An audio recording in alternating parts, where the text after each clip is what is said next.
History session 2023 class 8 summative test third की तैयारी हम लोग इस वीडियो के माध्यम से करने जा रहे हैं। इस वीडियो का दो उद्देश्य है। एक तो आपको समेटिव टेस्ट के कुछ सजेस्टेड टाइप क्वेश्चन मिल जाएगा, बहुत सजेस्टेड क्वेश्चन इसमें दिया गया है, और कैसे हम अपने इतिहास की पढ़ाई को तैयारी करें इसकी भी एक आपको खाका मिल जाएगा। अर्थात MCQ सिर्फ पढ़कर याद कर लेने से बहुत वो फलदायक नहीं होगा, बल्कि उसके आसपास की चीज़ों को भी जानना है, जिससे आपके इतिहास की समझ जैसे बढ़ेगी, प्लस आपको विषय बहुत दिनों तक याद रहने वाला है। तो सेट 1 के जरिए मैं आपको ये समझाने की कोशिश कर रहा हूँ कि कैसे इतिहास की आप तैयारी करें। तो चलिए शुरू कर लेते हैं। सेट 1 सांप्रदायिक विभाजक घोषित। अब ये इसका मीनिंग समझना थोड़ा जरूरी है, फिर आगे हम ऑप्शन वगैरह देख ले रहे हैं। देखो, भारत को विभाजन करने के लिए अंग्रेज कई आधार लिए, जिसमें से वो सांप्रदायिक आधार को लिए, अर्थात जनसंख्या के आधार पर भी भारत को विभाजित किया जा सकता है, धर्म के आधार पर भी भारत को विभाजित किया जा सकता है, क्षेत्रफल के आधार पर भी भारत को विभाजित किया जा सकता है। लेकिन अंग्रेजों ने देश को विभाजन करने का सांप्रदायिक विभाजन माने सांप्रदायिक मामला को लिया। सांप्रदायिक मतलब विभिन्न जातियों, विभिन्न धर्मों, जैसे जैसे धर्म के लोग जहाँ रहते हैं वैसे धर्मों के लोगों के लिए वो क्षेत्र उनको दे दिया जाए। जैसे मुस्लिम बाहुल्य क्षेत्र जो है मुस्लिम को दे दिया जाए, हिंदू बाहुल्य जो है हिंदू रख दिया जाए। ऐसे देश को सांप्रदायिक ढांचा बना करके देश को ये विभाजित करना चाहते थे, जो आने वाला समय के लिए बहुत ही देश के लिए खतरा बनने वाला था। इसलिए एक क्वेश्चन जो है सांप्रदायिक विभाजक घोषित, ये हम लोग को जानना चाहिए कि ये दुष्टता एक तरह से किसने शुरू किया था। अंग्रेज तो जरूर किए थे, लेकिन किसने अपने बिल में इस तरह की बात को सोचा कि भारत को विभाजन ही करना है तो उसको सांप्रदायिकता के आधार पर किया जाए, ताकि ये हमेशा आपस में झगड़ते रहे, एकजुट ना हो और हम अपना शासन व्यवस्था बनाए रखें। तो देख लिया जाए इसमें से कौन थे, लॉर्ड इरविन या लॉर्ड लिनलिथगो या फिर रैमसे मैकडोनाल्ड या फिर लॉर्ड वेलेस्ली। तो 5 सेकंड में इसका उत्तर देने का प्रयास करें तो देखेंगे इसका उत्तर सी निकल के आएगा। Okay, Ramsay MacDonald. अब इसके आसपास की घटना को थोड़ा देख ले तो उस समय हमारे देश में तो बहुत बड़ी पार्टी जो थी कांग्रेस थी। तो क्या इस विभाजन, अंग्रेज की इस नीति माने सांप्रदायिक विभाजक जो घोषित किया गया था रैमसे मैकडोनाल्ड द्वारा, क्या कांग्रेस इसको पसंद करती थी, अर्थात हमारे देश की सबसे बड़ी पार्टी पसंद करती थी? इसको हम लोग आसपास थोड़ा सा पढ़ लेते हैं। आइए इसको विस्तार से समझते हैं। सांप्रदायिकता के कारण देश का विभाजन, पेज नंबर आपको 141 में मिल जाएगा। देखिए, समझने की कोशिश कीजिए। 1932 के ब्रिटिश प्रधानमंत्री रैमसे मैकडोनाल्ड के घोषणा पत्र में ये वो क्या किए थे, सांप्रदायिक बंटवारा की बात कही। इस घोषणा में ब्रिटिश सरकार के विभाजन तथा शासन नीति प्रतिफलित हुई थी। इस घोषणा के अनुसार प्रत्येक अल्पसंख्यक संप्रदाय के लिए विधानमंडल में कुछ सीटें संरक्षित की गई। तो देखिए, अल्पसंख्यक मतलब हिंदू को छोड़कर भारत में जो अल्पसंख्यक थे उनका सीट अलग विधानसभा में देने का मतलब यही हुआ कि बहुसंख्यक से अल्पसंख्यक, हम अगर संप्रदाय का नाम लेके बोले, हिंदू और मुस्लिम के बीच एक लड़ाई बनाए रखने की प्रचेष्टा हो रही है, इनकी चेष्टा हो रही है, इनकी कोशिश है। इसलिए ऐसे बंटवारे कर रहे हैं। इनमें अलग अलग संप्रदाय के आधार पर निर्वाचन कराने की बात कही गई। कांग्रेस इस तरह के अलग निर्वाचक मंडली का विरोधी था, होना भी चाहिए था, क्योंकि देश के से बहुत खतरा होता। इसका कारण यह था कि जातिवादी एकता के बदले देश को तो सभी धर्मों को एक साथ मिला करके भारत को बना के या उसकी मजबूती प्रदान करने की बात होनी चाहिए ना। लेकिन एक या जातिवादी के आधार पर या सांप्रदायिकता के आधार पर देश को तोड़ने की बात अपने बिल में, या फिर सांप्रदायिकता के कारण देश का जो विभाजन हम लोग देख रहे हैं अपने घोषणा पत्र में जारी करते हैं। तो संप्रदाय भावना के उत्साह को ही बढ़ावा दिया। भारत में थोड़े से स्वार्थ के लिए, थोड़े से स्वार्थ इन द सेंस कि भारत का विभाजन और उसके बदले समुदाय या संप्रदायों का स्वार्थ ही बृहद हो जाएगा, इस बात की आशंका को कांग्रेस ने जाहिर किया था कि आने वाला टाइम में भारत का जो भी विभाजन हो रहा है, जैसे होना है हो, लेकिन सांप्रदायिकता के आधार पर अगर देश को आज़ाद किया जाए तो ये आने वाले दूर समय तक भी, लंबे समय तक इसका प्रभाव रहेगा। आप देख ही सकते हैं हमारे पड़ोसी पाकिस्तान और भारत के साथ अभी कैसा कटु व्यवहार है, इस सांप्रदायिकता के आधार पर होने के कारण हुआ था। तो इसलिए क्वेश्चन जैसे इम्पोर्टेंट है वैसे उसकी कहानी को भी थोड़ा हम लोग को समझ लेना चाहिए कि ये उत्तर कहाँ से आया और किस परिप्रेक्ष्य से आया। चलिए नंबर 2 देखते हैं उसी तरह से। दूसरा है मुगल से जगत सेठ की उपाधि प्राप्त की। अब अगर ठीक से नहीं पढ़े रहेंगे तो हमको लगेगा कि ये जगत सेठ किसी व्यक्ति विशेष का नाम है, लेकिन चलो देखते हैं इसमें क्या बोलना चाह रहे हैं। मुगल से जगत सेठ की उपाधि प्राप्त की थी कौन? फतेह चंद या उम्मीद चंद या रैमसे मैकडोनाल्ड, इसकी तो बात ही नहीं होगी। अब माणिक चंद। अब जवाब 5 सेकंड में अगर आप दे पाते हैं तो बढ़िया, नहीं तो जवाब अपने आप स्क्रीन पर आपको मिल जाएगा। तो उत्तर होगा फतेह चंद। ओके, अब ये फतेह चंद कौन थे थोड़ा सा देख लिया जाए। और जगत सेठ की उपाधि मुगलों ने जब इनको दिया तो फतेह चंद की मुगल जगत सेठ थे या फिर जगत सेठ और कोई व्यक्ति था? तो चलो देख लेते हैं। विशेष जगत सेठ, पेज नंबर आपको 18 बुक खोलिए, उसमें मिल जाएगा। और ये बात आप इस क्वेश्चन के साथ मैच कर लें। माणिक चंद के बाद उनके भांजे फतेह चंद ने व्यवसाय संभाला, मैंने उसी का व्यवसाय मैंने व्यापार संभाला। फतेह चंद को मुगल साम्राज्य से जगत सेठ की उपाधि मिली। स्पष्ट हो गया, फतेह चंद को ही मुगल शासकों ने उनको उपाधि दी थी। किस बात की? जगत सेठ। यानी एक उपाधि है, यह उपाधि वंश दर वंश चलती रही, अर्थात जगत सेठ किसी एक व्यक्ति का नाम नहीं, एक वणिक परिवार को दी गई उपाधि थी। वणिक मतलब व्यापारी, व्यापार करने वाले। ओके, अपने से मुद्रा निर्माण बहुत इंपॉर्टेंट चीज़ है। जगत सेठ यानी फतेह चंद को कितना बड़ा अधिकार था देख लीजिए। अपने से मुद्रा निर्माण माने पैसा छापना, महाजनी व्यवसाय आदि के कारण जगत सेठ के पास विपुल आर्थिक क्षमता थी। बहुत पैसे थे इनके पास।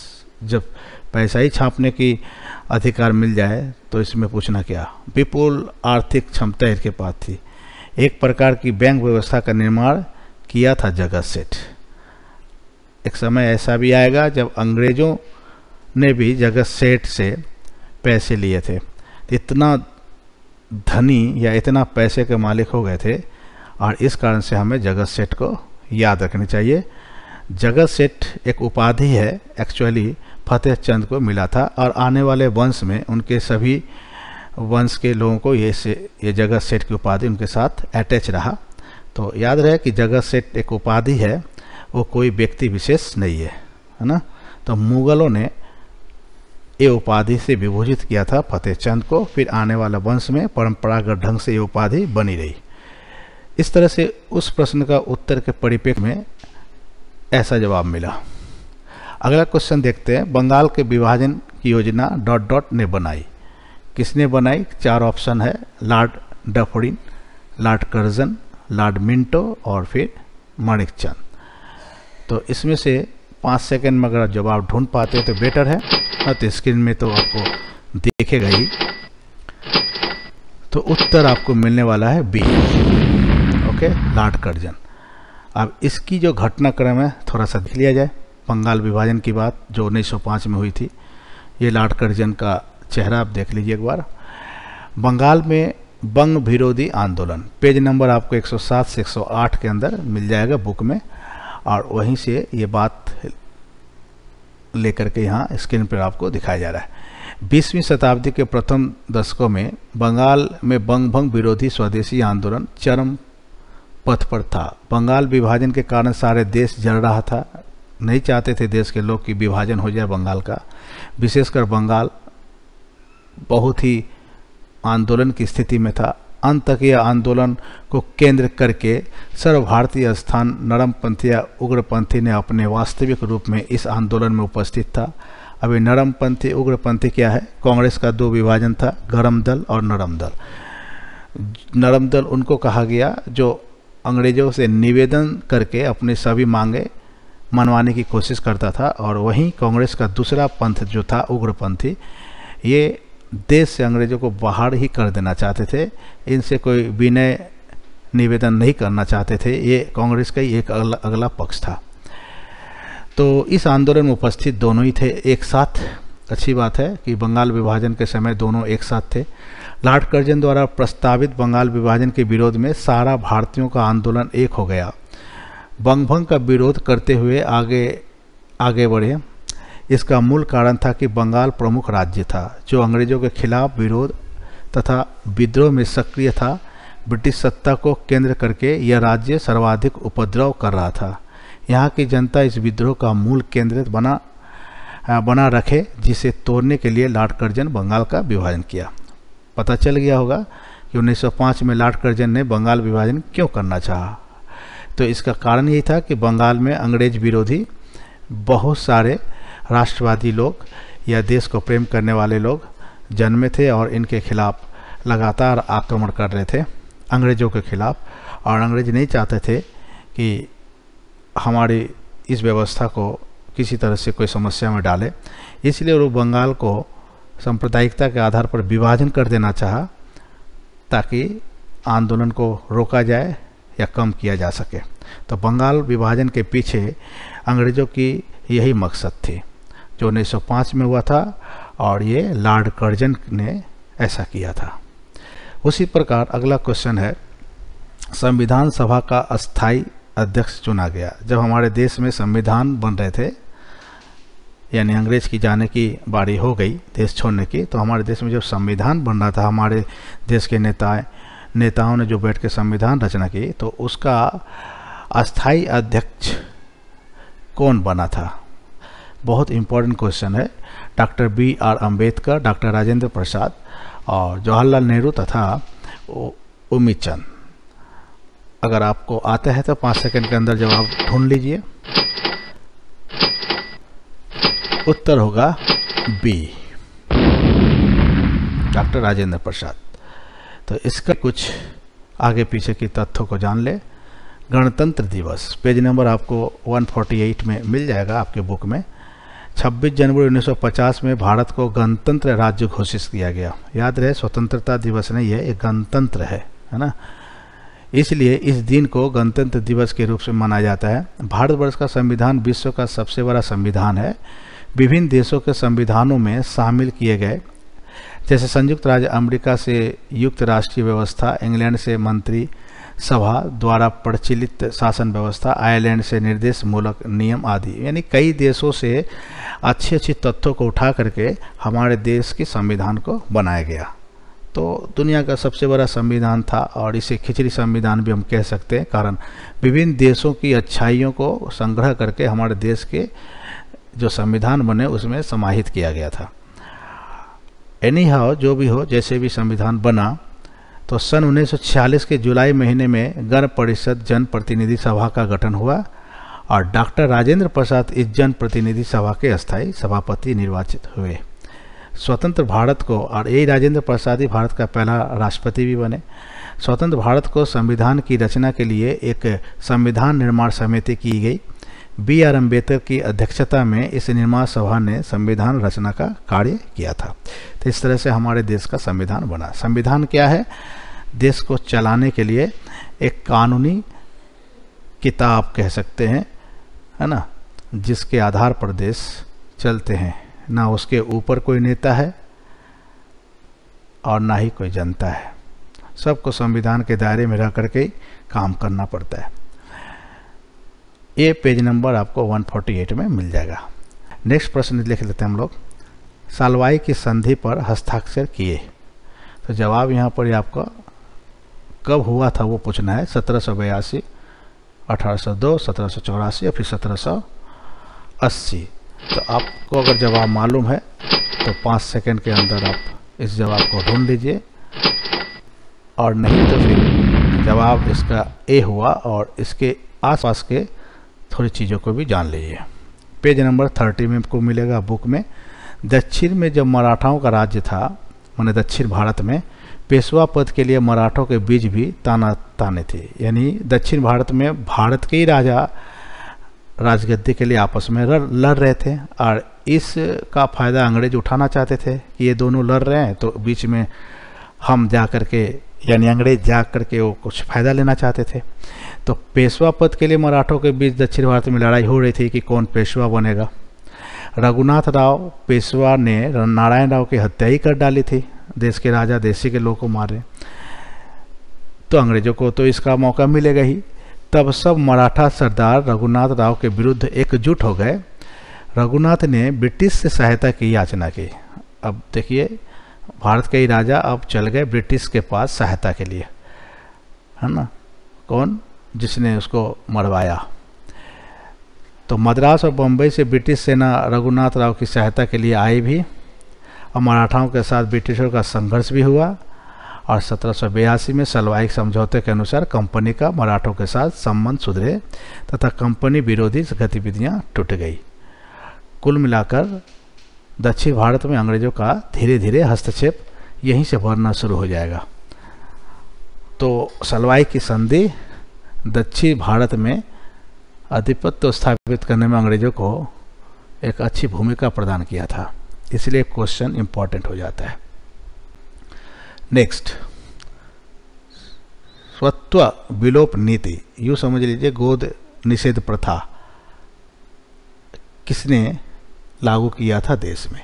Lord Cornwallis, Lord Wellesley, Lord Dalhousie या फिर लॉर्ड मिंटो? 5 सेकंड के अंदर जवाब देने का कोशिश कीजिए। इसका जवाब होगा सी, लॉर्ड डलहौजी। ओके, अब ये क्या है, इसके परिप्रेक्ष्य में कुछ बातें जान लिया जाए। प्रादेशिक शक्तियों का उत्थान पेज नंबर 31 में मिलेगा आपको। स्वायत्त विलोप नीति के प्रयोग के माध्यम से कंपनी मतलब अंग्रेजों ने अपने अधिकार क्षमता को पूर्ण रूप से बढ़ा दिया था। इस नीति के प्रयोगकर्ता लॉर्ड डलहौजी, जो कि जवाब मिला था हम लोगों के शासनकाल में 1848 से 56 ईस्वी तक कंपनी का सर्वग्रासी रूप प्रकट हुआ था। यानी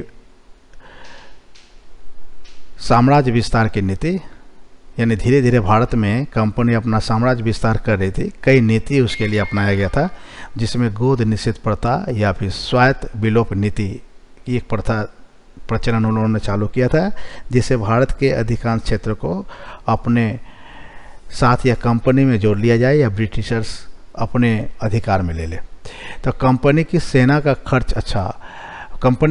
खर्च पूरा करने के लिए कंपनी ने हैदराबाद, उसके ऊपर थोड़ा देख लेते हैं। शासकों का पुरुष अधिकार नहीं था। जिन शासकों का भारत में पुरुष अधिकार नहीं था, या बोलिए उत्तराधिकारी नहीं था देश को चलाने के लिए, उनके खत्म होने या उनके मृत्यु के बाद उनका ना बेटा था ना फिर कोई पुरुष अधिकारी था जो शासन तंत्र को चला सके, तो वैसे राजपाट को डलहौसी के नीति के अनुसार कंपनी में मिला देना होगा।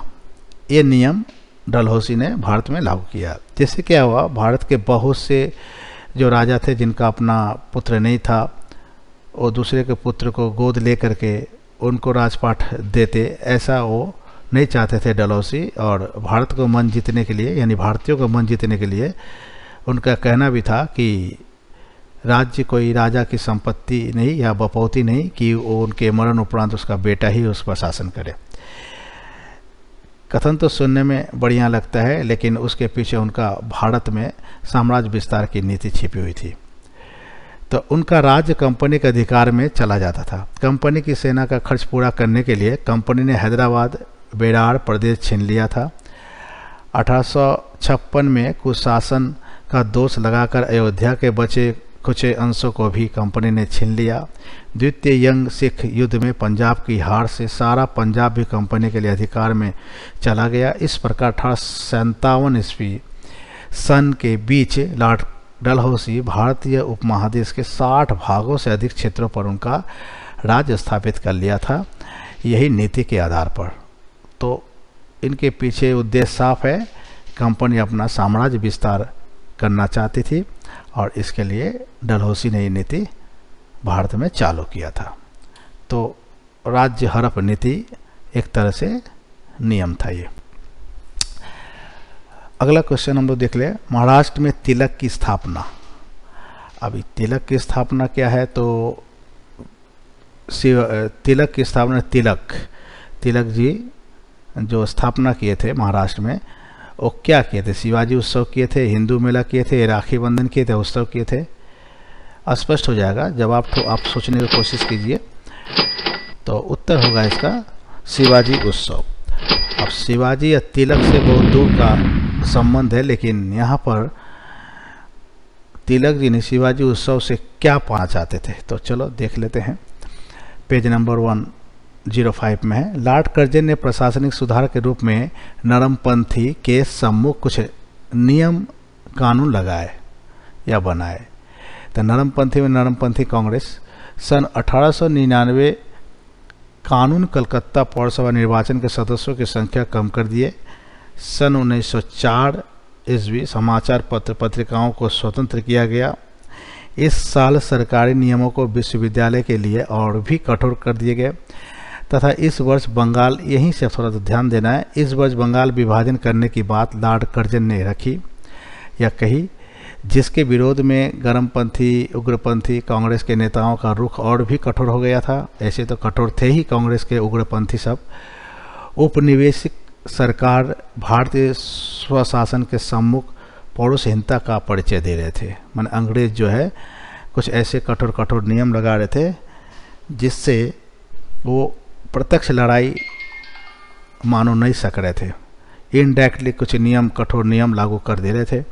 इन सभी के विरोध में गर्मपंथी नेताओं ने भारतीय अतीत के गौरव उदाहरण से भारतीय जनता को सहारा दिया। कहने का मतलब है कि भारत के पुराने जो योद्धा थे या पुराने साहसी जो लोग थे, उनका उदाहरण देके इन नेताओं ने भारतीय जनताओं का मन में एक तरह का जोश लाया और अंग्रेजों के खिलाफ एकजुट होने में भरसक उन लोगों ने सहायता की। उसी सिलसिले पर जातीय आदर्श अर्थात राष्ट्रीयतावादी आदर्श चेतना को जगाया। इसी आधार पर महाराष्ट्र में शिवाजी उत्सव प्रारंभ किया गया था। अब शिवाजी की बहादुरी की गाथा गाई गई, उत्सव मनाया गया, लोगों में शिवाजी का समर्पण की बात, देश के प्रति जो समर्पण की बात है उनकी बात भरी गई। लोग के साथ साथ आम नेता भी जो हैं वो भी, कहने का मतलब है कि प्रेरित हुए और भारत को आज़ाद कराने के लिए या भारत की अच्छाई के लिए अंग्रेज़ों के विपक्ष में खड़े हो गए। इसके साथ ही भारतीयों में योग्यता का विकास शारीरिक और मानसिक स्तर पर हुआ। बंगाल के विभिन्न स्थानों पर अखाड़ा, व्यायामशाला, कसरत, लाठी खेला, तलवारबाजी, चरित्रवान प्रवृत्ति के समाज में फैलाया गया। कुल मिलाकर अंग्रेज़ों को एक तरह से डराने के लिए इस तरह का संगठन भारतीय नेताओं द्वारा किया गया और ये शुरुआत किए थे तिलक, है ना।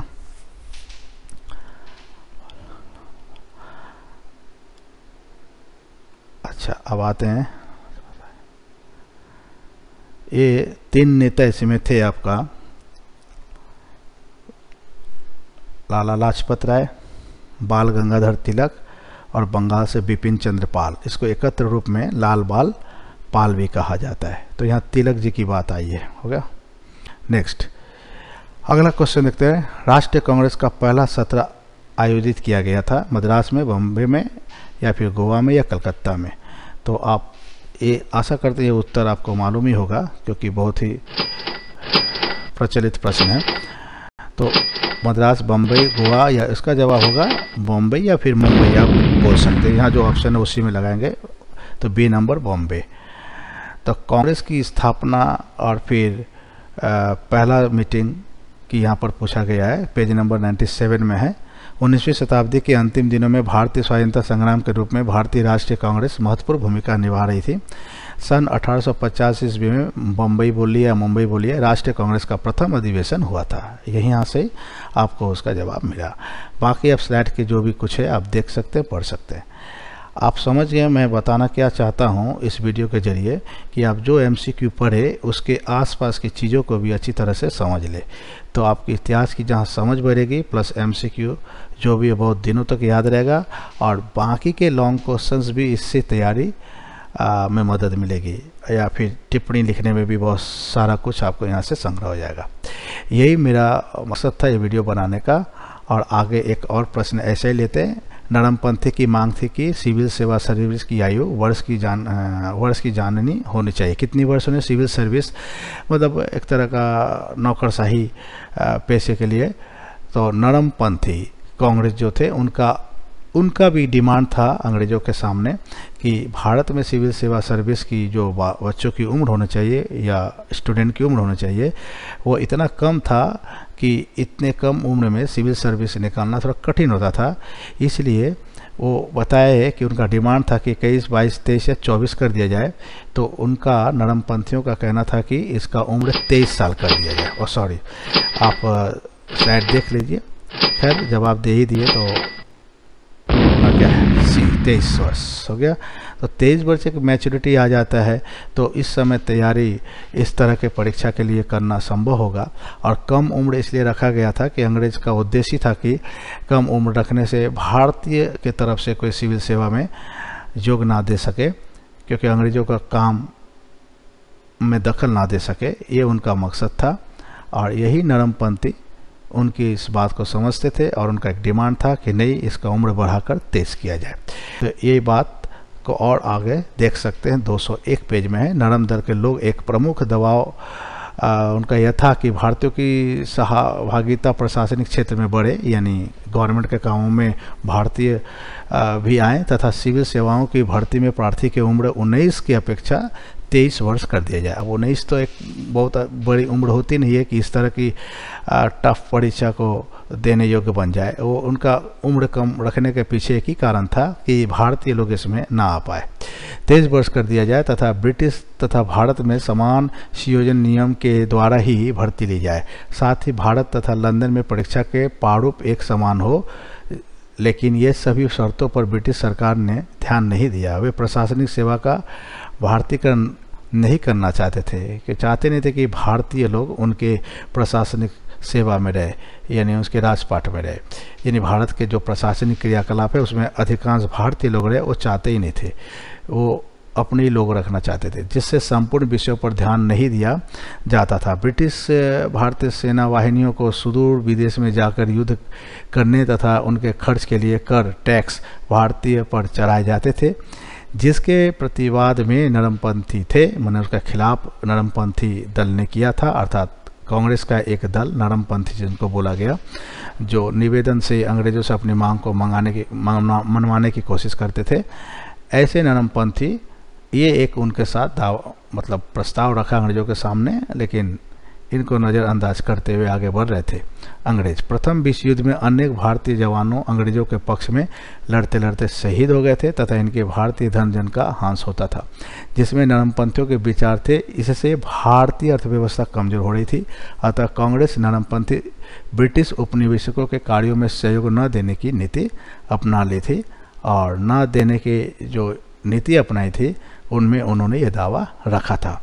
तो अब विश्व युद्ध का समय है, इसको अंग्रेज भी मजबूरी में पड़ जाएंगे और ऐसा करने के लिए बाध्य हो जाएंगे। महाविद्रोह यानी 1857 को महाविद्रोह कहा गया है।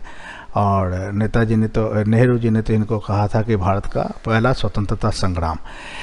दिल्ली का मुगल सम्राट कौन था? यूँ बोल सकते हैं कि दिल्ली का अंतिम सम्राट कौन था? अंतिम स्वतंत्र सम्राट नहीं, स्वतंत्र सम्राट सिराजुद्दौला थे, लेकिन यहाँ पर अंतिम सम्राट माने एक तरह से अंग्रेजों के हाथ की कठपुतली जो थे उसकी बात हो रही है। ठीक है, तो थे शाह या शाह आलम द्वितीय या फारूक सियार या फिर बहादुर शाह द्वितीय, या उनका दूसरा नाम है बहादुर शाह जाफर। तो उत्तर वही डी होगा। ठीक है, उत्तर डी होगा। और ये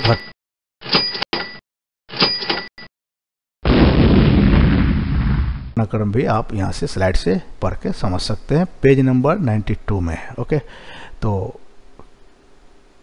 उस समय बहादुर यानी मुगल बादशाह बहादुर शाह जाफर ही सम्राट था अर्थात सम्राट बोलना नहीं, बादशाह था जब 1857 की क्रांति भारत में लड़ी जा रही थी। तो उम्र अधिक होने के वजह से या फिर मुस्लिम शासक होने की वजह से हिंदुओं ने सपोर्ट तो नहीं किया था, इसलिए 1857 क्रांति के कई हार के कारणों में एक कारण यह भी है कि ये एक दुर्बल राजा थे, उम्र बहुत अधिक हो गया था और फिर मुस्लिम शासक थे, हिंदुओं ने इनको सपोर्ट नहीं किया। तो 1857 क्रांति में बहुत हिंदुओं ने भाग भी नहीं लिया था बहादुर शाह जाफर के वजह से। कारण हिंदू समझते थे कि मुग़ल फिर से अपना साम्राज्य स्थापित करना चाह रहा है भारत में और औरंगजेब जैसे फिर स्थिति पैदा कर देगा हिंदुओं के लिए।